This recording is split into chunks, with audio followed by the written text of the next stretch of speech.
Will the ACCC smash Google and Apple's App Store monopoly? And how will Nintendo's Switch fare in the upcoming next-gen console wars?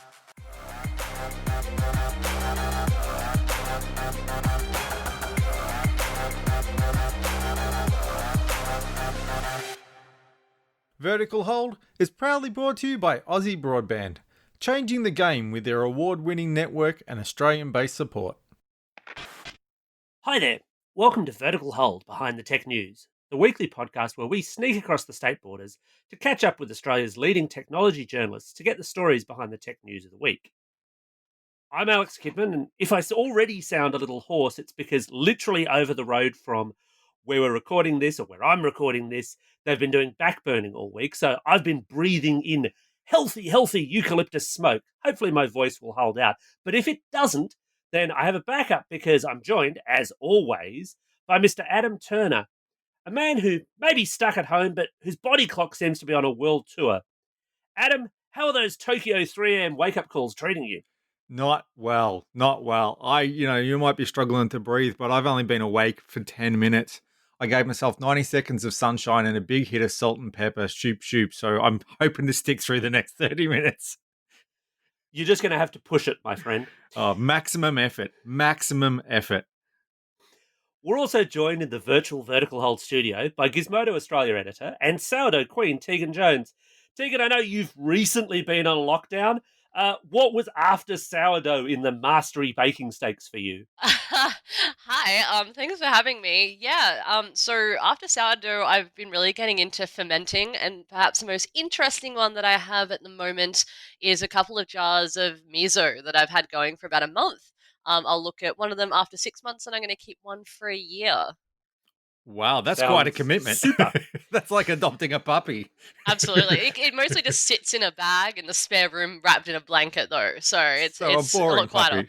A very boring puppy. That's right. Yeah, but if the miso soup starts chasing its own tail, it's probably gone a little bit too ripe. Or I've just been in lockdown too long, either way. Possibly so. So this week, as the war between Apple and Epic Games escalates, the ACCC has announced it's also looking into how the two big App Store giants, Apple and Google, manage their App Store affairs down under. Tegan, I know you've been following this story closely. What's the ACCC's position on this? Yeah, so it's quite interesting in that I wouldn't even say they necessarily have a position yet. All they have really said is that they're basically having, depending on what language you want to use, in other parts of the world they've used antitrust. So let's say they've launched a bit of an antitrust inquiry into basically what's going on with app stores, specifically Google and Apple were called out because, they have monopoly. There are a couple of other ones, but comparatively, they're not as important. So basically, the ACCC has put out a survey where it will be looking at how people sort of are impacted by or interact with the app stores from a consumer perspective, a supplier perspective, and also from the developer perspective as well. And there's some security stuff thrown in, but it really kind of sounded like a bit of an afterthought, to be honest. So what do they actually hope to get out of this? Because you can't realistically say, well, we want a dozen different app stores competing to put apps onto your iPhone. Basically, they basically just want to look a little bit more at what's going on in the market for mobile apps in Australia. So how transparent and effective it is, how it impacts those people that are operating within it. So again, like the app developers, for example, and just see what the extent of competition is like between those major online app stores, and how they compete for sales with other They app can't. providers. There's no other way to get an app onto an iPhone. I don't understand what the You're ACCC 100% actually right. wants to happen. Like it's a nice conversation to have, but I don't understand what the ACCC would actually like to see out the other side. I think it's all just because they're not happy with this 30% Apple tax, and this That's whole thing is 100% just to right. try and but then why bring the rest of it in? Why not just say, okay, that's not fair, let's look at that, rather than create this illusion that we can actually have some kind of competition? Yeah, I mean, it's a great question because, I mean, at least with the Play Store, there are other apps. So, you've got your Samsungs and your Huawei's, and things like that. But I mean, to be fair, they're also charging that 30% for the most part. So, like, I can kind of see why maybe it would have seemed like it was targeting a little too much if they just went after Apple. I don't know. But exactly, like, what's the actual solution supposed to be for iOS, especially when they've got pretty much majority market share in Australia, almost. It's just, yeah, just who knows what's going to happen. We're not going to know what the actual outcome of this survey is until I believe March 2021. I guess though, for consumers, most consumers are going to either they'll have an iPhone or they'll have an Android phone of some description. But for a lot of developers, they are looking at that kind of cross-platform dealing. And if you want to make any serious money, you've got to be Absolutely, you on the have App to be Store. You've there. got to be on Google Play. So it makes sense to target both. What I'm left wondering though, and I know, I mean, there's a whole global thing around this, but I'm left wondering how much actual power the ACCC is going to have. Obviously, it has a certain amount of legal compelling power within Australia, but how much actual power it's got given how global the kind of position is here. This isn't 30% in Australia. The Apple tax used to be, how much more we paid in Australia. This is 30% in Australia, same as everywhere else. Yeah, that's 100% right. I mean, it might help. Like, I guess this is why I thought the timing, I think I called the timing delicious, just because of everything that's going on at the moment, particularly with the Epic Games and Apple court case that's going on at the moment. It just makes it really funny. But perhaps in a way, Australia feels a little bit more comfortable looking into this now because it's almost like jumping on the bandwagon a little bit. Yeah. A few months ago, you've got the European antitrust um, was open, looking into it as well, and then the US apparently are looking into it. They haven't actually formally announced anything like that yet, but apparently they're looking into it. So it kind of feels like bandwagoning a little bit. But you're right. Who knows what are they going to do about it? Especially when it's not like you can really compel developers to not be on these platforms. Yes, there are other ways to download their apps like directly from their website and things like that. Like Epic, the biggest example here, has that option. But that's not where people are going to download these things. They know that they need to be on there to make money, and at the moment, that means paying the piper. So tell me more about, you said they tacked a bit of security stuff onto it. Because for me, security is the big reason to maintain this monopoly. Because we've talked on the show before about the whole idea of the, security nightmare that is side loading Android apps. And that is one of the better things about the iOS ecosystem. As frustrating as it is, that it's very difficult to sideload apps unless you jailbreak. I assume you can still do that. I haven't done it for a while, Hmm. but it does kind of keep your average user safer. So, what is it the ACCC is looking at? What's the security aspect of this?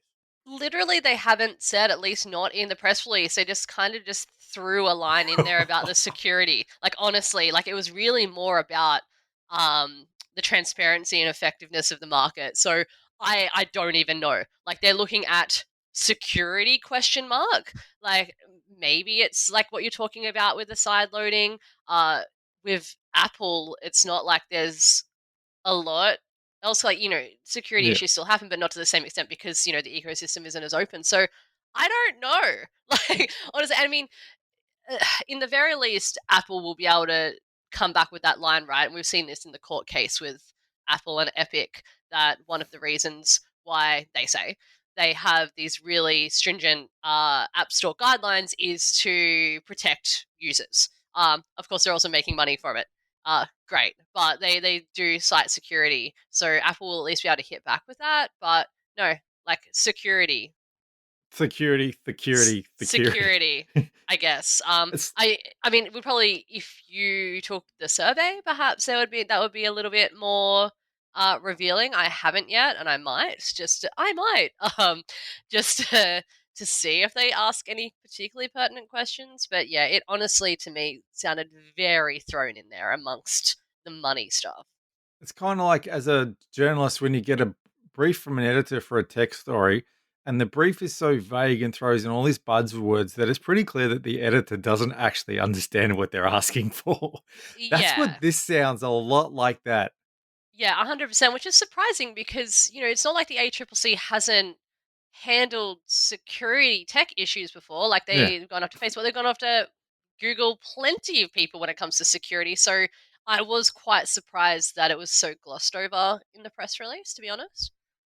I guess they're leaving it open, although it does raise this interesting concept. Would Apple do a separate Australian app store?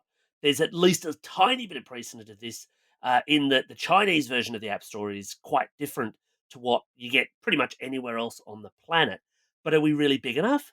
And the other thing too is, like, can you just imagine? let's just say a ton of stuff comes in that messes with this 30% or just changes the way that things are operated in Australia. If you throw that in, plus the Google and Facebook news stuff, like, can you just imagine, like, what are we actually going to be left with? Like, honestly, like, where is content heading in Australia at this point? So the big battleground in all of this, of course, is Apple versus Epic, and that's getting increasingly nasty, isn't it, Tegan? Yeah, it certainly is. For anyone that hasn't been playing at home, the TLDR of it is that essentially, several weeks back now, maybe almost a month back, both Google and Apple kicked Fortnite off their respective app stores. The reason for this is because they both said that Epic Games, which is the creators of Fortnite, went against their app store guidelines. The reason being is they did something a little bit cheeky.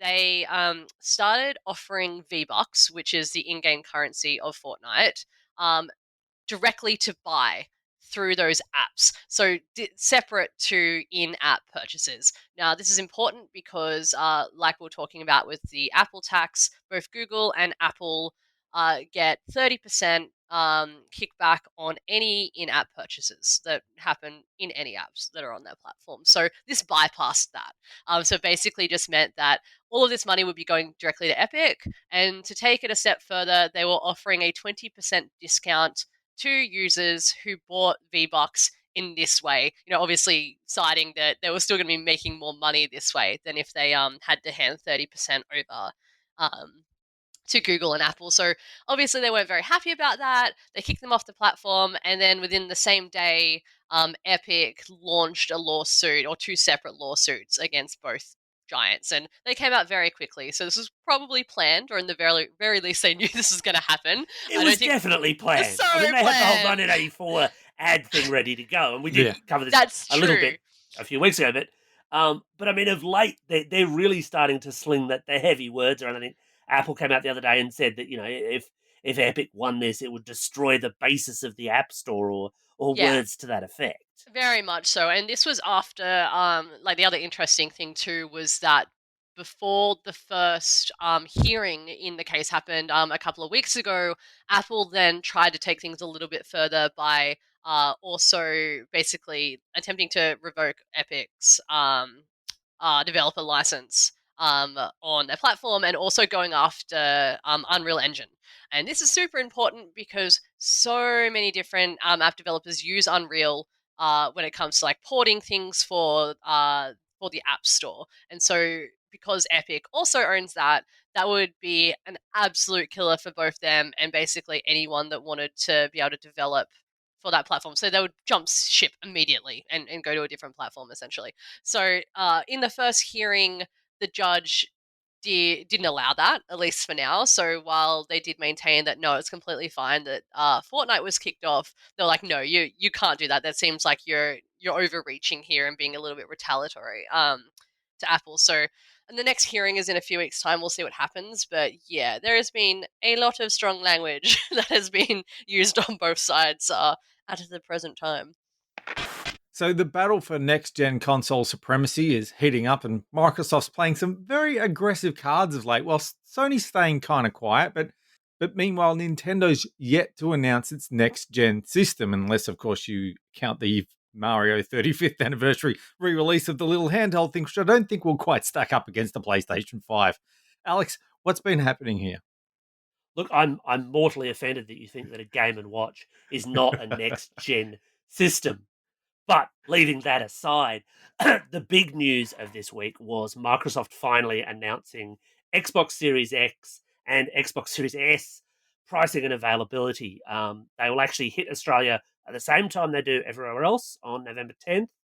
The Series S will set you back $499, which is reasonably cheap for a next-gen system, but the higher spec Series X is going to run you $749.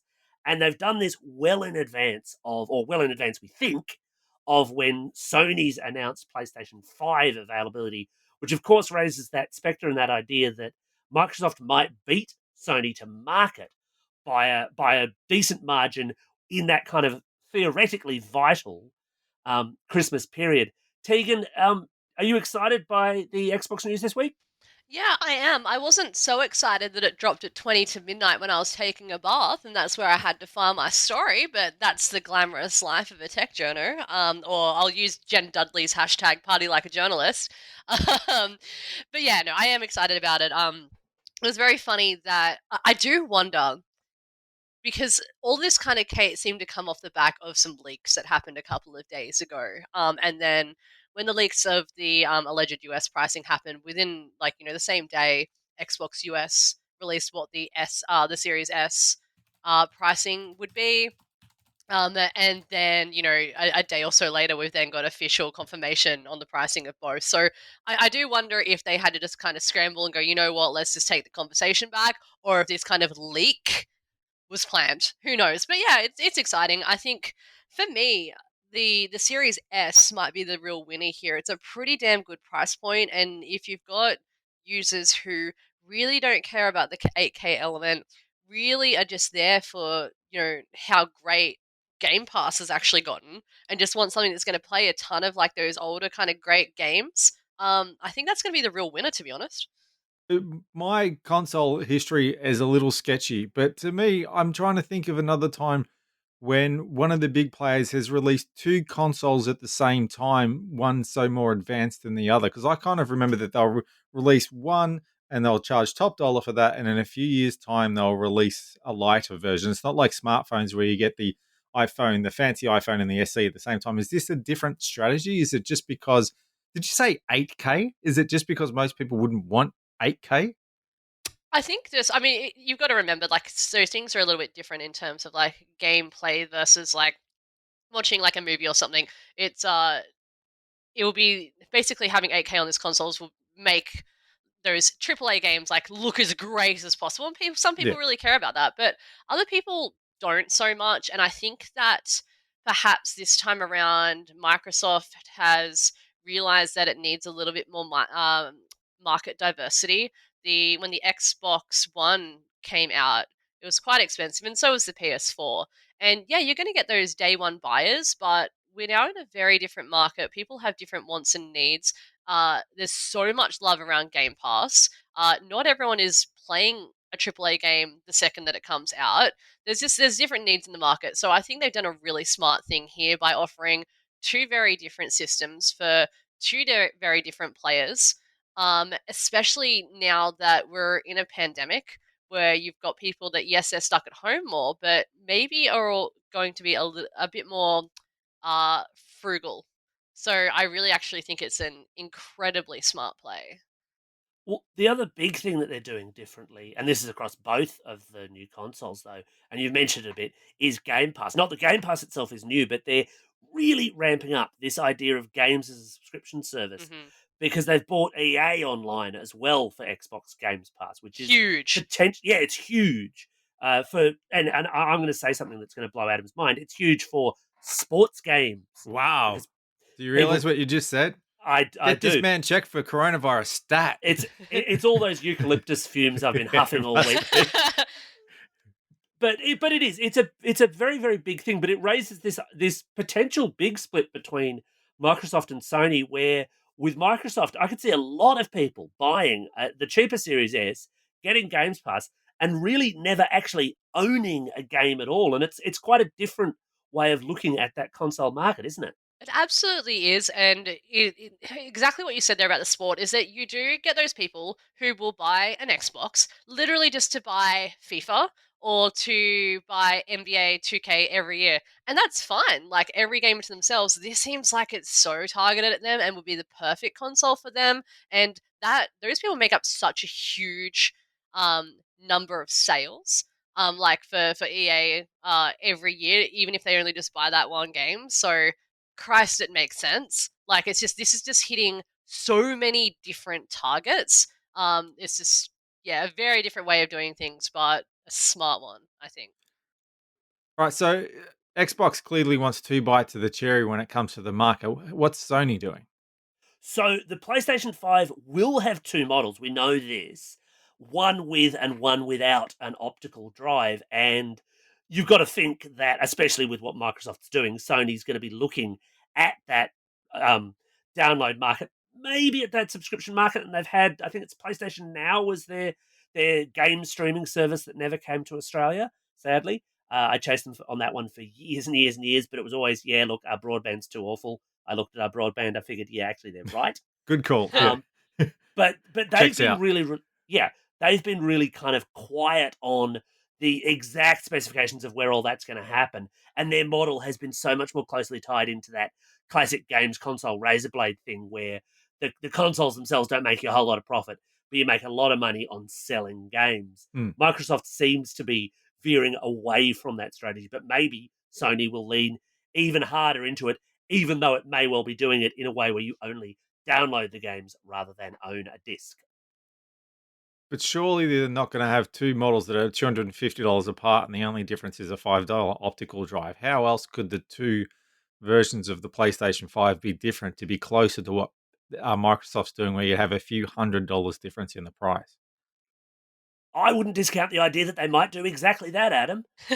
You look, I mean, you look at the differences in all sorts of things, in all sorts of higher and lower spec models, and often it'll come down to a part that's actually only worth a few dollars. Yeah. But if you can get the market to go for it, and some people, admittedly, I'm not one of them. I'm someone, as you know, who's got a very large physical games collection, and I probably always will do. But you've definitely got a huge market out there of people who do not want boxes and discs and all that kind of clutter in their homes. They're perfectly happy with the idea of, let me click a button on my controller, the game downloads, and I just play it.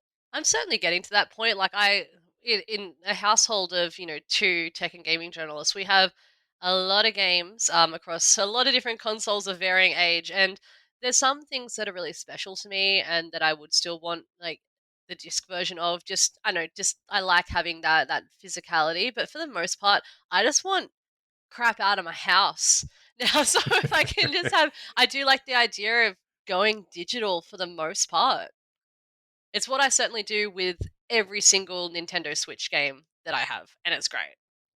See, I'm on the reverse, and this is a great point for us to actually segue into Nintendo. In fact, I'm on the reverse. I tend to buy as much Switch stuff as I can physically, but that's because I've got multiple Switches in the house, Sure. and that whole business that Nintendo does with account sharing and primary accounts and how you can actually play stuff you've paid good money for irritates the heck out of me. Whereas a physical cartridge, you can move to and fro, and they don't care. Yeah, that makes perfect sense. And I think that's kind of what's great about the Switch too, is that you can approach it in those two very different ways and it works, which is awesome.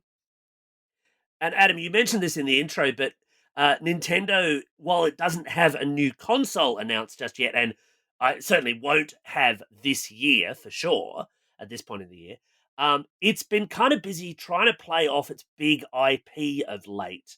Last week it was the whole Mario 35th thing, and this week it's been a new Zelda game. Now, Tegan, you're a keen Switch player. Are you a big Zelda fan?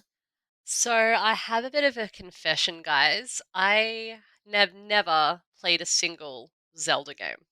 I had Breath of the Wild. I have not played it. And it was so great to have you on the show. Thanks, Tegan. I'm sorry you had to go. Never back I'm going to need an again. ambulance because my head's just exploded. How do you have Breath of the Wild and not play it? I just haven't That's gotten to astonishing. it. Like, I haven't had it since it first came out. Maybe that's what it was. Like, it's a more recent purchase with the intention of playing it. But then I played about 200 hours of Slay the Spire instead, and I can't really get off that train. I'm stuck there at the Actually, that seems fair enough and reasonable enough. moment. I guess as a wider question though, Zelda, Mario, these are Nintendo's big heavy hitters. Do you think as a strategy that's going to work well enough for Nintendo with the whole heavy hype of, but look, next gen consoles, 4K, it's got everything that Microsoft and Sony are throwing out there? Yeah, I think so. I think that when it comes to Nintendo, you've got those devotees that will always be loyal and also you've got to remember people aren't necessarily as devoted to just one console anymore. At least that I find, like you'll have households that have multiple consoles, so I can't see that necessarily going away. And I do think that they will make a ton of money off the Hyrule Warriors and also the recent Mario news as well. I mean, you just need to look at how much Mario Kart still costs on the eShop, and it's been out for years now. Like people will pay for it. People will pay multiple times for it. if anyone knows what they're doing when it comes to really milking the fans, it's Nintendo. I feel seen by those kinds of comments because one No, of their bigger no announcements. judgment. Well, but one of their bigger announcements last week was the new All Stars pack, which is Mario 64, Mario Sunshine, and Mario Galaxy. Now, I own all of those games, and in the case of Mario 64, a couple of times over. Yeah. And yet I have pre-ordered the physical version because I said I like physical games of the All Stars pack for reasons. I think for that one, though, it makes a lot of sense to get the physical one, considering all of the constraints around this entire thing. I think that's a smart move. Also, I think that the other clever thing about it is there's a lot of people that haven't played Sunshine. So people will be buying that even if it's just for that reason. Poor little GameCube. I loved it even if nobody else did. I guess the other thing though for Nintendo with the Switch is one of those big selling points was the whole portability, and well, we live in 2020. Who's going outdoors anymore? Do you think that portability message is still quite as important? Maybe in a different way. Like, I certainly still find myself switching between the TV and whether I'm playing it in bed or we've brought it up on the podcast before because my partner Alex completely outed me on Kotaku with it, but I will take it to the bar still as well. We fixed it and we haven't had problems since. But yeah, no, I still move around the house with it. Absolutely. I might not be going to work and pulling it out, but I found myself, just going around the house, or even if I'm going to the gym or whatever it happens to be. So yeah, I still think it's very valid. People still like to game in different ways. So what you're telling me is there's a market opportunity for a waterproof Switch case still. Oh my god, yes. I would buy that so quickly. Like, I would get duped, like, just immediately, like, take my money for sure. Although, in my case, it's not like I dropped it in there. It was just the, steam and condensation and stuff like that was the issue. And of course, the more people you've got in the household, the more this becomes an issue during the lockdown. I've got 4 people in my household. Alex has got 5 in his. So if they want to, they can't necessarily all say, right, well, I'm going to sit down in front of the television and play my own game at the same time, just like they can't all sit down and watch their own show on the big TV at the same time. So the ability for people to, even in the same room, go, right, well, I'm going to sit over there in that chair and play my game, and you can sit over there and play your game, makes a lot of sense. Yeah, that's true. So that would be my question then, because again, 2 people household where we've got like our own switches and stuff like that. How do you make that work in a family then? Like, what has been your solutions for that? Because I think that's super interesting. So I have way too many consoles and way too many TVs. There's no shortage. I've seen his lounge room. There is no shortage of things to do. To be honest, the solution that I use is somewhat brute force. But also, my kids are a little bit older and have TVs in their own room because one of them's an adult in her own right, and the other 2 are heading towards adulthood at a rate that I find frankly frightening. But that makes it a little bit easier to split that when you've got younger children, or if you had a shared environment. And I've lived in shared apartment kind of living with other people where you might only have a single TV. And yeah, look, a Switch makes a fair amount more sense there. Although there are other solutions for other consoles. You can do the whole kind of game streaming thing from a PlayStation or an Xbox One at the moment. It's really great. Well, that just about wraps up another episode of Vertical Hold, and just about wraps up what I've got left of voice. Thanks to Tegan for joining us for this week's show. It's been so good to speak to actual humans while I've been in lockdown. Thank you for having me. I feel privileged to be called an actual human. Now, Tegan, if folks want to find your work or find you on social media, where do they do that? Sure. So you can see all of my writing over at gizmodo.com.au, and you can see all of my random food shots and dumb hot takes on Twitter at Tegan_writes. And of course, you can catch up with us online at verticalhold.com.au, on Twitter at verticalholdau, or via the Vertical Hold Facebook page. And as always, thanks everyone for listening. Try and stay safe out there. We hope you enjoyed the show. Leave us a review, spread the word, tell your friends.